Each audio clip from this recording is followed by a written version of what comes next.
everybody, Teresa Youngstrom with a better approach to memory care. We're so glad you're here. We work hard to bring on great speakers and contacts, local and abroad, to help expand all of our knowledge on working with people living with brain change. Um, Today, we're going to look at a different perspective, and I'm excited to bring to you Tom Badger.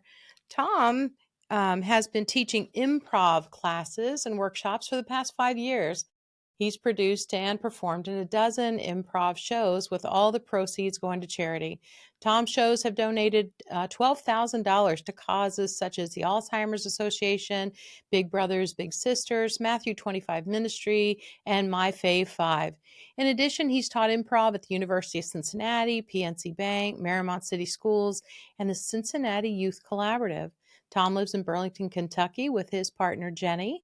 He enjoys traveling, Ohio State football, and playing pickleball poorly. We want to welcome Tom here to the program. Hey, Tom, thanks for Hey, being here. Teresa, it's really good to be with you. Yeah, so you have a different perspective on how we're working with people with brain change, and I'm going to jump right into my questions because I need to know more. So tell me something. Why is Alzheimer's, from your perspective, so difficult to explain to people? Well, I feel that the disease is terribly marketed. Unfortunately, we all know about cancer, we all know about heart disease, many of us know about diabetes, things like that. Um, I think if you asked 100 people, if you walked down the street and you found 100 different people and asked them what Alzheimer's was, you would get 70 different answers, maybe more. And that's the challenge right away. Um, and then it's also your brain, and it's perceived as a mental illness. Um, I have a dear friend in the senior space, and she calls it broken brain, and that's the way Hmm. I describe it. It's Yeah. broken brain. I mean, if you break your arm, you get a cast on, and people are like, "Oh, what happened to your elbow?" But when you have Alzheimer's, there's no cast, right? Um, there's there's no signs until somebody says something or doesn't say something Can't that always see needs. it from the outside. Yes, right. And so it's hard to explain to people. Then I was just telling my support group. I facilitate a couple of Alzheimer's support groups, and my main group that I worked with for the last 5 years. I was telling them this the other day. The day that your loved one got a diagnosis of some form of dementia was your introduction to Alzheimer's, right? I asked them, what did you know about it before you got a diagnosis? They almost all say absolutely nothing. They don't Right. know. Isn't that And by crazy? 5 o'clock that first day, they have a master's degree in Alzheimer's care because they're Yeah. forced to, right? Because they are the only one that lives with it every day with their loved one. And they're all And a little that bit different. exactly. And how do you explain that to people who have not come in contact with it? You can see it in a movie or a book or what, and that's great. Hmm. But it's different than any disease that I know of, and B, it's the cruelest disease that I've ever seen. It's awful. I mean, terminal diseases. It's not a contest, but boy, it's tough, right? Right. I do know with great technique though, there are you can create a scenario of a lot more good days than bad days once you develop some great techniques on how to join them on the journey. And I know you have alternatives on how to bring joy into the lives of these folks too. And I would definitely want to get into that. What are some of the most important things a family can do when their loved one is facing a dementia diagnosis, in your opinion? I I have found I've been facilitating support groups for 5 years now, and I've found that early attacking, you have to attack the disease. You have to not attack the community, but you have to go out and be the squeaky wheel with the medical community. You have to be the squeaky wheel with your fiscal partners, accountant, financial planner, attorney, powers of attorney, things like that, right? You have to be squeaky wheel with your family members. You have to squeaky wheel with your dear longtime friends. You have to be a squeaky wheel with your neighbors because you people do it alone. I don't know about you, Teresa, but I don't know how anyone does it alone, right? Well, it can So, take you down, and I give a lot of warning to family members who wanna be Superman or oh, right? Superwoman and, go it alone because the statistics are not good. They're not good. It usually those folks, majority of them will die first. Well, it just, I use a lot of analogies when I do speaking on the cause. And one of them is, when you get on an airplane and before you take off, they say, in case of a loss of cabin pressure, the little yellow cups are going to come down. And what do they always tell you? They say, Put breathe your own first, mask on first. put your first. So you've got to be at 100%, or the person you're taking care of is not going to be anywhere close to 100%. And Right. so as a retired salesperson, I have no medical experience whatsoever, right? I cannot help diagnose your plaques and tangles in your brain, right? Right. I know of them, but I don't know. That's all I know. But I can help you as a caregiver and say, look, you have to be aggressive, assertive, strong, firm, and you have to cast your net out really wide. So if you have a circle of friends and family, loved ones, just you're standing on a dock and you're casting that net out as wide so everybody that you know is in that net, and then you Yeah, reel and it some in. people are afraid. Some They people are are. afraid of it. And that's, yes, it's not easy to do, and that's why many people don't do it. Right. If a But baby's born, they're right there to bring things and bring gifts and bring meals, and exactly. but this diagnosis, you're kinda like, If and they anything, kinda they're just dodging the net, right? yeah, They don't want to. So unfortunately, and this is sad, but it's very true. Many family members don't step up, and that's and look, their reasons are their reasons. yep, It's just a fact. And so a lot of my support groups, it's a spouse, right? So it's a wife taking care of a husband, husband taking care of a wife. I have some where it's a parent and a child, things like that. But let's take a spouse situation, right? Let's say that you and I are married and you have Alzheimer's. mhm, Well, I'm taking care of you because you're my life partner, but I've got siblings, I've got kids, maybe we have kids, or maybe we met late in life and you have kids and I have kids, or whatever. We've got mhm, cousins and sibs and friends and neighbors. I mean, we had a social life with people, so let's engage them and say four magic words. I need your help, yeah. right? And that's hard to do, It's but good to encourage people, though, to do that. it needs to happen, right? Because it's a 24, I mean, how do you ever sleep with with one other than one eye open, right? That's the Mhm, and best the you can do. unpredictability, yeah. Exactly. The walking, the wandering, the sundowning, the change in attitudes, the food issues, the nutritional issues, the hygiene issues. I mean, you are an expert in this field, and I love your content, Mhm, thank you. but yet it's we need 1,000 of you, right? we Mhm, need we need to shout it from the mountaintop, and metaphorically, I almost want to grab people by the shirt and say, you can't do this by yourself. And right. is it in that aggression turns people off sometimes. Sure, sure. Because some of them are hurting enough, and they just don't know what else to do. And they're hearing it from people like me. It's like, okay, well, okay, I appreciate your help, things like that, but whoa, it'll be fine. It's not that big a deal. Oh, I think he or she's gonna have good days and bad days, which is true. But when we talk about an illness that's not going anywhere currently, except for down, we have to face those. So when you asked a long time ago what my challenge Mhm, is I say, right. get involved early. Okay. Get involved early. Yeah, that is good. Um, what are some of the most important things that people can do to combat Alzheimer's and other dementias? Um, I definitely think that going back to that sense of community, it's a team sport, right? If you're doing this, it's a team sport. So engage everybody you know, have a frank discussion, and look, with everything in life that we that's misunderstood, it's usually a lack of education, right? I mean, not always, but many times it's just if we don't know about something, then we're not going to act the proper way.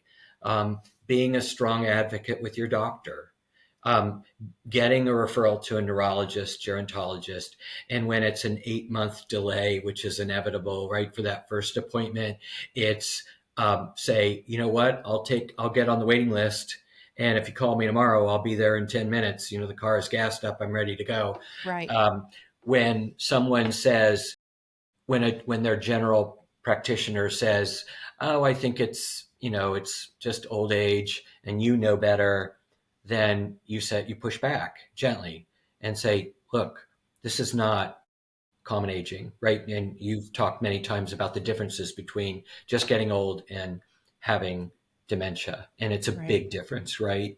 Right. So being aggressive early on and then having somebody that has your back. It's an improv phrase that I use, that not just I use, but anytime we do a workshop or a class or performance, we start and end with the phrase, I've got your back. And Okay. literally, we walk around the room. And if you and I were doing improv together, I would walk and I would touch your back and I'd say, Teresa, I've got your back. Hmm. And that's what you need, a bunch of people to have your back, right? And Absolutely. your days are not always going to be good. And you really need it then, right? You really need a net. Tell me about your how you use improv in your support groups. Well, it's interesting. My support group members who've gotten to know me pretty well over the years, I think I use improv with them without telling them that I do, Hmm. um, because I don't want them to feel like they're taking a class when they're really Right. there to vent and share with each other. But there's a phrase in improvisation that really applies to Alzheimer's patients, and that phrase is base reality. So when Okay. you think about when you were a kid, when you were 3, 4, or 5 years old, or even a teenager, your reality was the only one that mattered. When Sure. you were 5, if you were hungry or tired, It's all about me. it's all about me. When you're a teenager, I don't care if it's 2024 or 1824. It's all about me. Teenagers were all about, Yep. we didn't, it was our job to only care about ourselves. That's, you and I escaped it somehow, right? We did it when we were kids and now we see it. And so, but base reality is meeting someone in their reality. So you really are, uh, you are taking off your shoes and putting their shoes on, right? That's Hmm. an easy way of putting it. You're saying, you know what? I don't know what you're going through. I couldn't possibly understand what's going on in your brain, but I'm in your calm, your warm blanket approach to things is the way to go. You approach from the front, you're reassuring, your tone is great, but your content is also great. That's exactly what they need, right? And you're Calm. just saying, I've got your back, Hmm. and not challenging them. We talk all the time. I think it's probably the most common thing is to say, don't argue. I Yeah. put a lot of things in a sports metaphor. I say Alzheimer's patients are like the big red machine of arguments.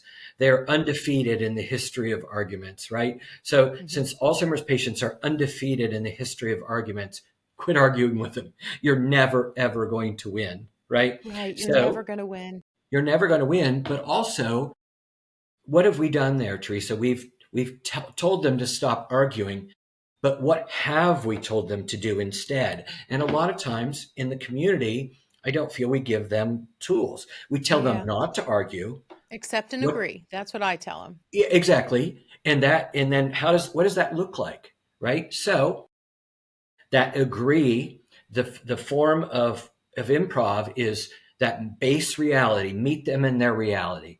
Hmm. It's a cool sunny day here, but if your partner says it's snowing cats and dogs, then Hmm. it's snowing cats and dogs, right? Yes. And if it doesn't affect their personal safety, you can have a story about snowing cats and dogs for days Yes. and do that. And the other phrase from improv, which is the most basic tenet of improvisation, is the phrase yes and.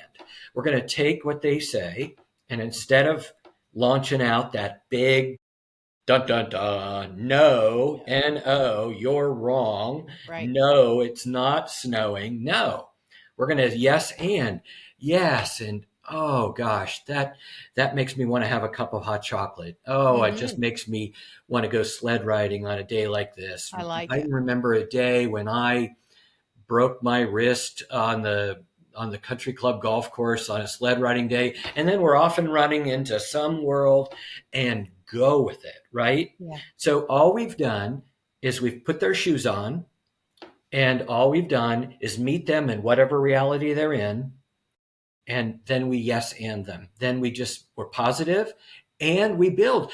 Some people are scared to have a conversation with an Alzheimer's patient, right? They want For to say sure. the least, but there's their brain is still going. You never know where it's going to go. So let them tell a story, and let them tell a story, and yes and them to develop that story. And there's joy. There's selfish plug. There's ridiculous joy in Mhm. those stories, aren't there? I like that. Yes, absolutely, and I'm all about the joy. Yes. Bring Yeah. them joy in the moment. That's really all we can do, and it's moment to moment when we're caring for someone. Exactly. And it there are those moments, right? But there's also those tremendous moments of sadness, poignancy, heartache. It's just awful. It's so cruel. So you've got to embrace the snippets you get. So Mhm. let's give them more snippets. So anything we can give them, hey, one's better than none, three's better than two, Mhm. right? And Right. let's, instead of having one a month, let's have, oh, when we meet monthly with our support group, I say, what are your roses and thorns? And it's like, Mhm. instead of one rose and 10 thorns, wouldn't it be nice if we had five and five? I mean, the Yeah. thorns are worse than the roses. We Yeah, get I that. think in all honesty, with my mom, and it was a decade of decline, it was a long time, um, initially, and the reason that I had to seek out a lot more training was because her fists were up all the time, and you found yourself wanting to correct her and set the story straight, and it didn't work. And like you said before, there's no logic there, and so it's to no avail. All it would do is make her aggravated, and her fist would come up higher and higher every Wow. time. But I And to have to see tell that you from your that once mom. we learned some good techniques and put it to practice and was able to get everybody on board, you know what? Her fists stopped coming up on a regular basis, and it was nice. And so I tell people there is hope. There is hope. There But who has absolutely to is. change? Who's the only person who can change? It's Yeah, you. us. Yeah, That's yes. right. And you don't have to be you don't have to be a nurse or a No, social worker, no. right? You just have to be caring and willing to take off your shoes and put theirs on. Right. And know your And that's person. Mhm. everybody can really do that. Now, look, you're sleep deprived, you're hungry, you're tired, you're facing the loss of a loved one with a relationship sometimes what 50, 60 or more years, right there. I cannot Right. imagine And how it's a hard. big 180-degree turn on what your goals and dreams were. Exactly, right. And that's human nature to think about that. I'm there with them, right? So you just have to find those moments. And it sounds like to me, you started with a moment. Let's say she's got her fists up, and then she's got her fists down a little bit, and then they're down a little bit. And all of a sudden it's like, wait a minute, mom's fists aren't up today. And it's like, Rome wasn't built in a day. You didn't get there right away. There's no mantra, there's no magic thing, Mhm. but there's a steady tone like you have with some skills of living in their based reality. And wow, that magic can happen, can it? Really, for sure. And it's all about the relationship. It really is all about the relationship. And I learned from Tipa. No, actually, I learned a lot from Tipa. I learned Gosh. from Mayo Clinic that they're really paying attention to your tone and your body language more than the words that you're using. So you have to make sure those parts are in line and in order too. And I love that about improv because when I think of improv initially, I think about acting, right? I think about being on a stage, watching people do improv. but it's every day we're doing improv with our loved ones who have brain change because they come up with stuff that is not true. Like my mom looking for her parents and me knowing they've been gone for 25 years Yes. and me having to say, huh, yeah, I don't know if they're here yet. Let me go check the driveway Right. and jump right in, and then come back with, you know what, I didn't see him out there, but I got someone watching for him. And to be able to take the problem and put it to bed. And in that calm way, and you do what I learned from the Alzheimer's Association in my support group training. It's a therapeutic fib, right? And it's Mhm. like, look, if that puts out a fire, then fib Right, away, right? right, right. And those, I have an example of, and this is another thing that I know have to combat, is when we talk in front of a loved one like Oh, they're not yes. listening, and Oh, there's a yes, risk there that could manifest itself in other things later. for sure. I have a very poignant example of how aware a loved one is. So I have a friend whose daughter at the time was about 15. So this is her grandpa. This is this young girl's grandpa. And Hmm. they have a super, super tight relationship. And it was amazing. But she said that after he got Alzheimer's, that they would have dinner together and he wouldn't say anything because he just wasn't capable of verbalizing, but he would steal like food off her plate. And I said, "Oh, that's interesting." I said, "Did he used to do that like before?" And she goes, "Oh yeah." And I said, "Well, he's talking to you, right? This is no accident." And I would say, "Did he steal food off of anybody else's plate?" She goes, "No, just mine." And Mm. I thought, you have just experienced communication. I mean, it makes me almost cry when I say it because he's passed away now, but, and I still am in touch with that family. And it's like, your grandpa was talking to you, stealing food off your plate. And it's like, if that's, I mean, talk about joy. Yeah. That's, you've got to take that, and they are smarter than we realize. Right. And they may just communicate differently. And so that Exactly. was absolutely right, communication. And even when they're using a curse word and they can't find their good words, that's still communication. Yes, it is. It's And we not, got to become a great detective when they're just using curse words and be able to figure out what exactly is going on. Because for me, it's typically they're trying to say, I have pain, fear, or anxiety, and can I figure it out? And so it's we got to many get times busy. fear, right? They're scared. I mean, they know that they may not know what they have. They just know it ain't good. And it's like, wait a minute, I'm not right. And I'm not right on a regular basis, right? Yeah. And it's worse than it was. And somewhere in here, that broken brain still communicates that they know that. And Yeah. so, yeah, what do we do when we're afraid? We get angry, right? And we use words that were, if I drop a hammer on my foot, I'm not like, oh, silly me. No, I get mad, right? Right. And they are doing that. They're dropping a hammer on their foot 10 times a day or more. Right. And how do we join them on their journey? Join them on the journey with eyes wide open, and ready to do improv. You Yeah, know, I think I so. And it's easy, right? These are easy ways to communicate, to meet them in their base reality, to affirm, to yes and them, right? To hmm get them on a path where something joyful may happen. yeah, where something joyful may happen. I really like that. What areas of the public can be better in helping to fight this disease? Well, this is something I feel very strongly about.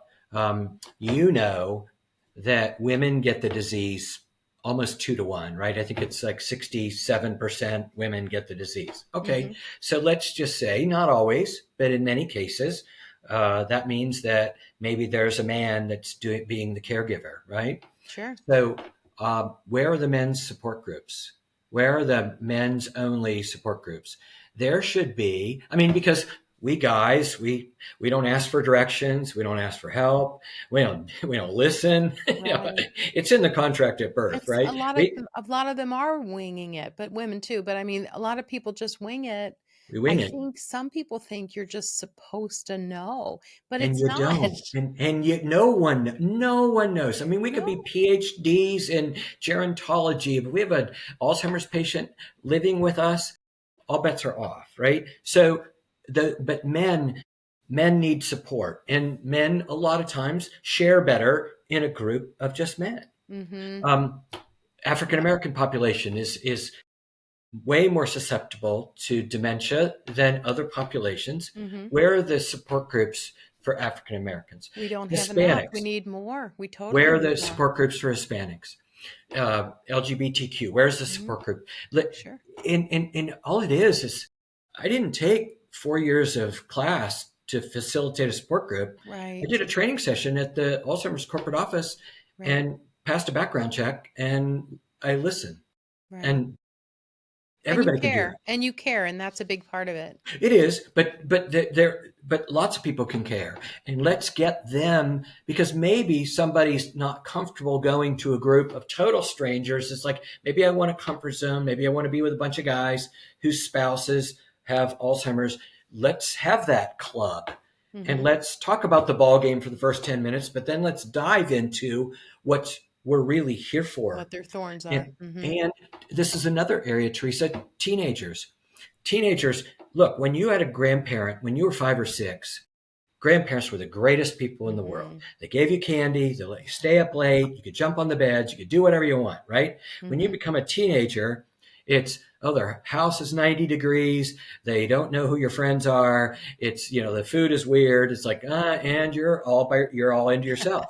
Then you add Alzheimer's to the mix with grandpa and Mm-hmm. grandma, they're not going to come by, and those loved ones are missing out on the wonder years of this young person coming with enthusiasm, and they're way smarter than we give them credit for, Mm-hmm. and they can communicate with grandma and grandpa, Right. where if the daughter or son can't because they're worried about the bills and the powers of attorney and the doctor's appointments, hey, maybe your grandkid can come over, but they need to be armed with those improv techniques of Yeah. how to communicate, They need right? some tools. They really do. Exactly. And as far as the relationship part, the target for someone being difficult with you is really on the person with the most familiarity with the person. So whether it's the spouse or one of the daughters, but then you jump a generation to the grandchildren, it can be a wonderful relationship. And It can. typically, grandma or grandpa is not going to be difficult with a grandchild. Right. It's going to be a really good visit. And It might be yeah, quiet, right? And they may not know their name, but they're not going to get obstinate typically, right? With a 13-year-old, because yeah, they no, know there's something there, right? And let it be something there, and make sure, instead of ostracizing them, welcome them into that circle of that, and say, you can really be helpful. And who knows, look, is there a reason that it's an 8-month wait to get an appointment with a neurologist? Yeah, there's not enough neurologists. that's Well, it. We maybe don't have these enough. are our future neurologists, because they help take care of grandma and grandpa. So let's fuel the growth of an industry that unfortunately is still growing, right? Yeah, definitely. Um, what led you to get into improv? Um, it's interesting. I've always gone to Second City in Chicago is kind of the improv capital of the world. A lot of really famous comedians, all the early Saturday Night Live people, Belushi and Aykroyd and all of them. And then you fast forward to Steve Carell and Stephen Colbert and Tina Fey Hmm. have all done improv, and specifically many of them did it in Chicago. So my parents, um, I've always enjoyed comedy, and my parents, who have both since passed, also enjoyed comedy. And we would go to Chicago and see Second City for decades. I've been there 3 dozen times probably. Hmm. Hmm. And Jenny and I were at an improv show here in Cincinnati 6 years ago, and she's like, you really need to do that. And I Mm. said, Okay. that ship has sailed. I'll just keep telling you my dumb dad jokes, and you're stuck with me. But Right. then so I took a class at her urging, and inside of 5 minutes, I loved it. And what's really exciting is I loved it for the reason that you mentioned. That's like a chance to be on stage, a chance to look at me, be funny, all that. Hmm. But it's way bigger than that. The Right. life skills of caring, being kind, being vulnerable, sharing deep connections, deep stories, not fluffy, uh, Right. fluffy small talk. That's what has really drawn me to teach it now.